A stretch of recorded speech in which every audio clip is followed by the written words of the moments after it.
किसी ने रोजा रखा, किसी ने रखा उपवास।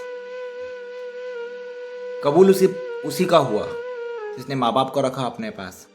नमस्कार।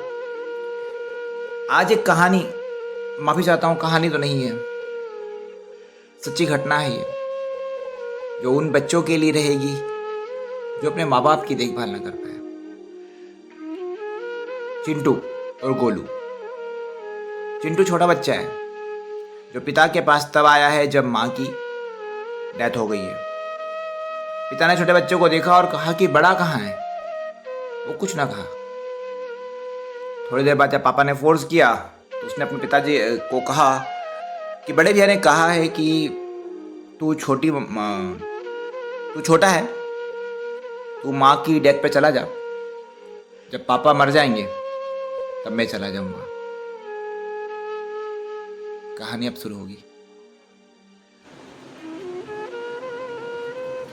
कहानी लखनऊ के धनाढ़ परिवार की है, जहाँ पे कर्नल साहब और उनकी वाइफ और उनके 2 काबिल बच्चे, उस वक्त तो काबिल ही समझेंगे हम, उन बच्चों को उन्होंने काफ़ी अच्छी मेहनत से अच्छी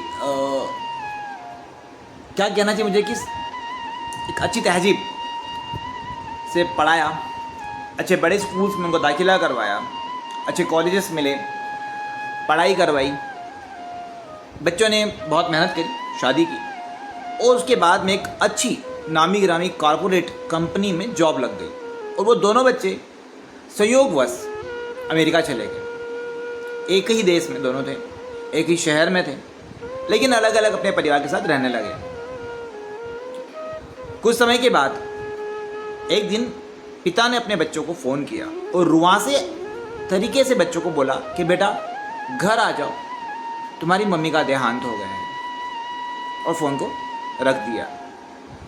अगले दिन छोटा बेटा यानी कि चिंटू घर पहुंचता है, पापा के पास जाता है, पापा को गले लगाता है और पापा उसको पूछते हैं कि चिंटू तो अकेला आया है, गोलू कहाँ है, जाओ उसको अभी अभी कॉल करो, फटाफट बोल के पहले फ्लाइट पकड़े और यहाँ पहुँचे।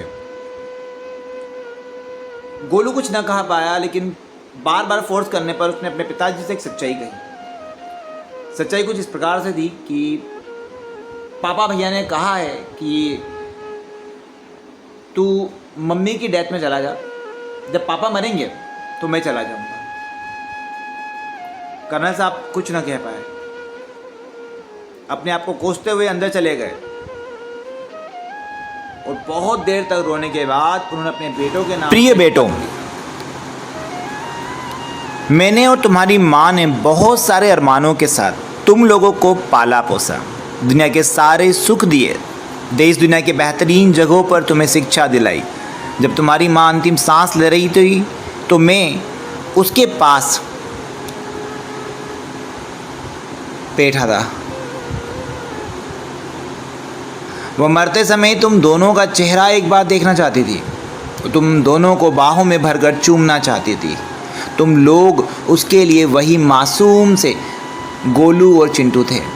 उसकी मौत के बाद उसकी लाश के पास तुम लोगों का इंतज़ार करने के लिए मैं था। मेरा मन कर रहा था कि काश तुम लोग मुझे ढाढ़स बंधाने के लिए मेरे पास होते। मेरी मौत के बाद मेरी लाश के पास तुम लोगों का इंतज़ार करने के लिए कोई नहीं होगा। सबसे बड़ी बात यह कि मैं नहीं चाहता कि मेरी लाश निपटाने के लिए तुम्हारे बड़े भाई को यहाँ आना पड़े। इसलिए सबसे अच्छा यह है कि अपनी माँ के साथ तुम मुझे भी निपटा कर ही जाओ। मुझे जीने का कोई हक नहीं है, क्योंकि जिस समाज ने मुझे जीवन भर धन के साथ सम्मान भी दिया, मैंने आज समाज को 2 असभ्य नागरिक दिए हैं। हाँ, अच्छा रहा कि हम अमेरिका जाकर नहीं बसे, वरना ये सच्चाई दब जाती। मेरी अंतिम इच्छा है कि मेरे मेडल और फोटो बटालियन को लौटा दिए जाएं और घर का सारा पैसा नौकरों में बांट दिया जाए। जमा पूंजी आधी वृद्ध सेवा केंद्र में तथा आधी सैनिक कल्याण में दे दी जाए। तुम्हारा पिता। कुछ देर के बाद कमरे से एक ठाई की आवाज़ आई। कर्नल साहब ने खुद को गोली मार ली। ये क्यों हुआ, कैसे हुआ, कौन दोषी है, मैं कुछ कहना नहीं चाहता इस बारे में, लेकिन ये काल्पनिक कहानी नहीं है, सच्चाई है। अगर आपको कुछ कहना चाहते हैं इस बारे में तो कमेंट करिएगा। सॉरी।